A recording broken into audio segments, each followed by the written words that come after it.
எல்லைக்கு நான் உங்ககிட்ட கேட்கிறேன், குர்ஆன்ல இருக்காண்டா கேட்க முடியும். நீங்க சொல்ற எல்லைங்கிறது நடைமுறையில் உள்ளதுதான். பூமி உருண்டாது எல்லை உள்ளங்கிறது இன்னைக்கு எல்லாரும் தெரிஞ்சதுதான். அப்படிங்கிறது தானங்க. நாங்க உங்ககிட்ட வசனத்துல ஒரு ஆதாரம் கேட்டோமே குர்ஆன்ல தாங்க அப்படின்னு, அது எதுக்கு? எல்லாரும் பேசுறத ஒரு ஆள் வழங்குவாரு அப்படிங்கிறது அல்லாஹ்வுக்கு மட்டும் இருக்கக்கூடிய பண்பு. அதை போய் அடியாருக்கு கொடுக்குறீங்களே அப்படின்னு, நீங்க இறைவனுக்கு மட்டும் இருக்கக்கூடிய பண்புன்றீங்கல்ல, அதுக்கு ஆதாரம் தரணும். ஏன்னா ஒவ்வொரு ஆளும் இது இறைவனுக்கு மட்டும் இருக்கக்கூடியது, இன்னொரு ஆளு இது இறைவனுக்கு கூடியது, ஆதாரம் அதெல்லாம் கிடையாது, நான் தான் சொல்றேன் அப்படின்னா மார்க்கம் ஆகுமா? நீங்க இறைவனுக்கு மட்டும் இருக்கக்கூடிய பண்புன்னு சொன்னதுனால குர்ஆன்ல இருந்து தாங்க. ஏன்னா இறைவனுடைய பண்பு நம்ம இன்னைக்கு சொல்றதெல்லாம் குர்ஆன்ல இருக்க வசனங்கள் அடிப்படையில தான், நாம உருவாக்கியதல்ல. இறைவன் வல்லமை உள்ளவன், இறைவன் ஜீவனாக இருக்கிறான், நாடக்கூடியவன், இப்ப எல்லாம் சொல்றோமே எல்லாம் குர்ஆன்ல இறைவன் சொன்னதுதான். அப்ப நம்ம இறைவனுக்கு இருக்கக்கூடிய பண்புன்னு சொன்னா அதை போய் மத்தாளுக்கு கொடுக்க கூடாதுன்னு சொன்னா, இறைவனுக்கு கொடுக்க பண்பு இதுதான், அந்த பாருங்க குர்ஆன்ல இருக்கு, ஹதீஸ்ல காட்டணுமா இல்லையா? நீங்க காட்டாமலேயே இறைவனுக்கு இருக்கக்கூடிய பண்பு நீங்களாவே சொல்லிட்டு இருக்கீங்களே. இப்படி சொல்வதற்கு இந்த அதிகாரம் உங்களுக்கு தந்தது யாரு? உங்களோட மனோ இச்சையா? அப்பதான் இந்த வசனத்தை ஓதி காமிச்சான். அப்ப ராயித்த மனித்தகத இலாஹு ஹவா, தன்னுடைய மனோ இச்சையை கூட இறைவனாக ஆக்கிக் கொண்டு அவர் நினைத்தது எல்லாம் அதிகாரம் உள்ளது போல சொல்லிக் கொண்டிருக்காங்களே, அந்த வசனம் அடிப்படை நீங்க வந்துட்டீங்களான்னு அதுக்கு தான் நம்ம சொன்னோம். அதுக்கு ஆதாரம் வேணும். இறைவனுடைய பண்புண்டு கண்டவங்க எல்லாம் சொல்லிட்டு போக முடியாது, ஆதாரத்தை வச்சுட்டு சொல்லணும். ஆனா ஒரு பொருள் எல்லை உள்ளங்கிறதுக்கு இதுக்கு ஆதாரம் தேவையா? சந்திரன் இருக்கிறது எல்லை உள்ளதுதான். பூமியை விட பிரம்மாண்டமா இருக்குது சூரியன், அது எல்லை உள்ளதுதான். இதுக்கு போய் குர்ஆன் ஆதாரம் கேட்பீங்களா? இப்ப நீங்க தலைப்பு என்னங்கிறத ஃபர்ஸ்ட் புரியுங்க. தலைப்பு என்ன கூட நிலைப்பாட்டா பாருங்க. இதுல எங்களை நீங்க சிறுக்கு வைக்கக்கூடியவங்க அப்படின்னு சொல்றீங்க. எங்களுடைய நிலைப்பாட்டை நாங்க சொல்லிட்டோம். இறை அடியார்களுக்கு கேள்வி இருந்தாலும் பார்வை இருந்தாலும் எல்லை இருக்கிறது நம்மள மாதிரிதான், வித்தியாசம் இருக்கலாம், ஆனா எல்லை இருக்கிறதுன்ட்டோம். எல்லை இருந்தாலும் சிறுக்கு தான் நீங்க சொல்லுங்க. அதை விட்டுவிட்டு நீங்க அதுக்கு ஆதாரம் தாங்க, எல்லை இல்லைங்கிறீங்களா, அதுக்கு ஆதாரம் தாங்க, இதுக்கு அதுவா? அவர்கள் கேட்பார்களா? அவர்கள் உதவி செய்ய முடியுமா? இதுவெல்லாம் இப்ப தலைப்பு கிடையாது. அதை நம்ம ஏற்கனவே நேரத்தையே சொன்னோம். அதே கலையக்காவலோடு முடிஞ்சு போச்சு. அது முடியுமா? முடியும், ஆதாரம் தாங்க. இதெல்லாம் அங்க.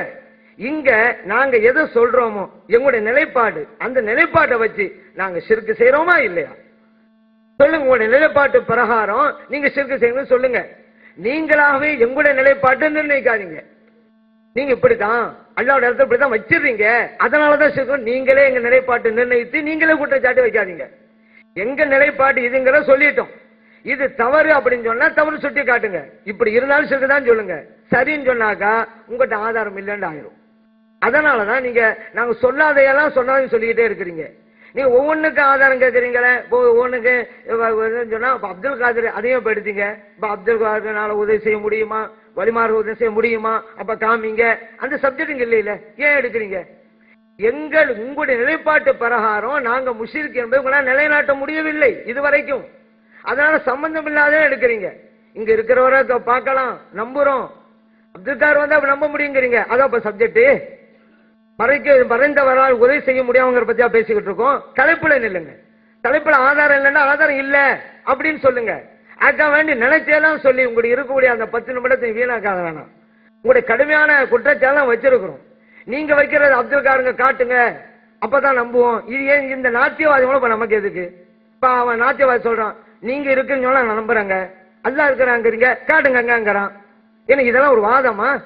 அப்ப நாத்தியவாதி வாதத்துக்கு உங்க வாதம் என்ன சம்பந்தம் இருக்கு? அதுவா அங்க சப்ஜெக்ட். அப்படி பார்த்தாக்கா நம்ம மோஜிதாவை நம்புறோம், கராமத்தை நம்புறோமே, குர்ஆன் ஹதீஸ்ல எல்லாம். இது நாத்தியவாதி நம்புவானா காட்டுமானே?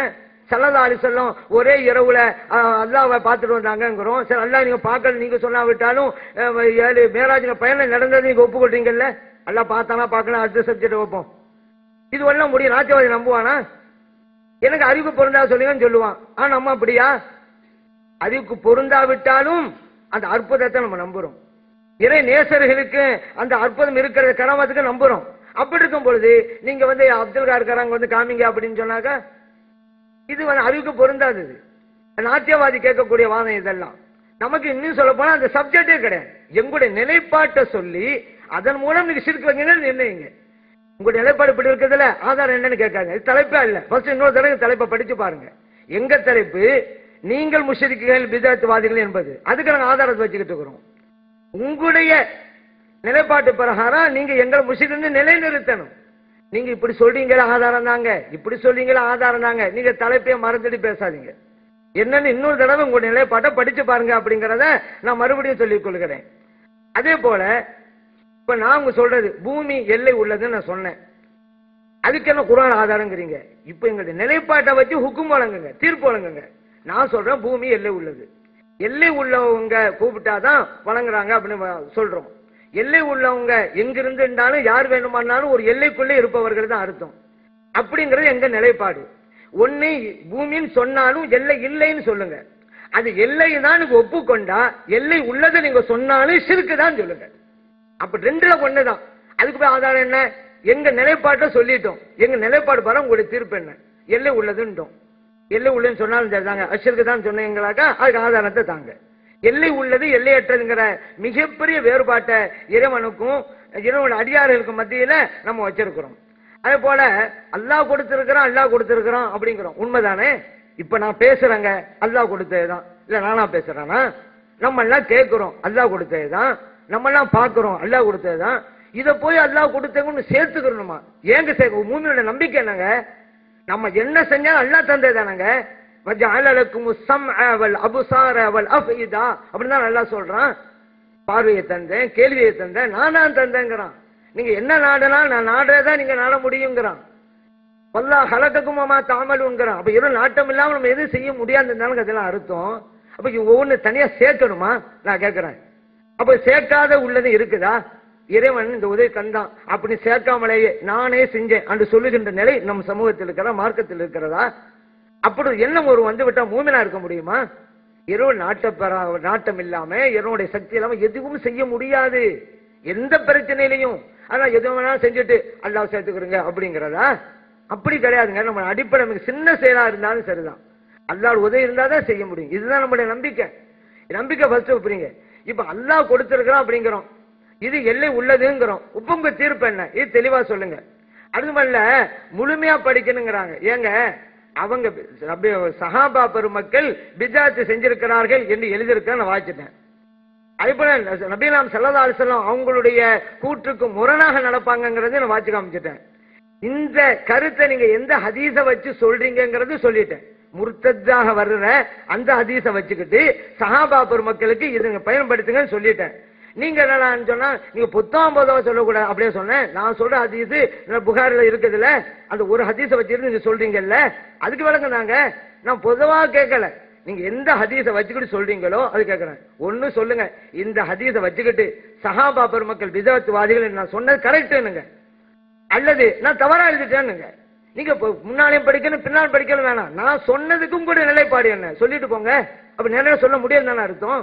நானாவா சொன்ன ஏதோ ஒரு ஹதீஸை வச்சு சொல்லுங்க நான் சொன்னேன். இந்த ஹதீஸும் சொல்லிட்டேன்ல, முர்த்தத்து சம்பந்தப்பட்ட ஹதீஸை வைத்துக் கொண்டு சஹாபா பெருமக்கள் விஷயத்துல இது சொல்லிட்டு இருக்கீங்க அப்படின்றவா நான் சொன்னேன். இதை வச்சு சொல்ல மாட்டேங்கிறீங்க.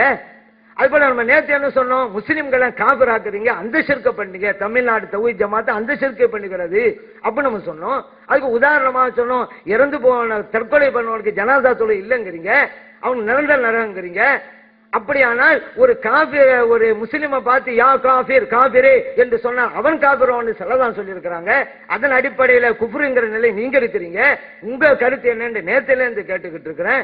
எல்லாம் தெளிவா தானே சொல்லிக்கிட்டு இருக்கேன். நீங்களே சொல்லுங்க, நீங்களே சொல்லாம சொல்லிக்கிட்டு இருக்கோம். ஒண்ணு தற்கொலை செஞ்சு கொண்டாக்கா அவனுக்கு ஜனதொகை இருக்குது சொல்லி முடிச்சுட்டு போய்கிட்டே இருக்கலாம். அதே போல கிறிஸ்தவ கலாச்சாரம் சொன்னாங்க. கிறிஸ்தவங்க வந்து இப்ப கிறிஸ்தவ கலாச்சாரம் நடைமுறை பத்தி மார்க்கத்தில் பைபிள் எழுதிருக்காங்க. நடைமுறை கிறிஸ்தவ என்ன செய்திருக்காங்க, அவங்க ஒரு கையில கொடுக்குறாங்க.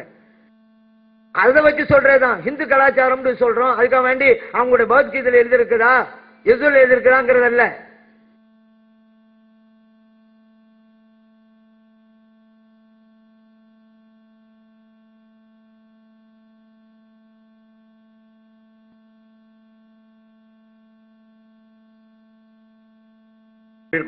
சகோதரர்களே,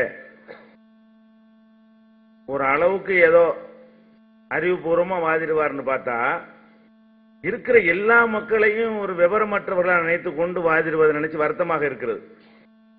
நம்ம எல்லை கேட்டோம்ல, பூமிக்கு எல்லை கேட்டோம்னு விளங்கியிருக்காரு பாருங்க. இவ்வளவு வாதத்தையும் பார்த்துவிட்டு பூமியில தெரியாதா, பூமிக்கு எல்லை தெரியாதா,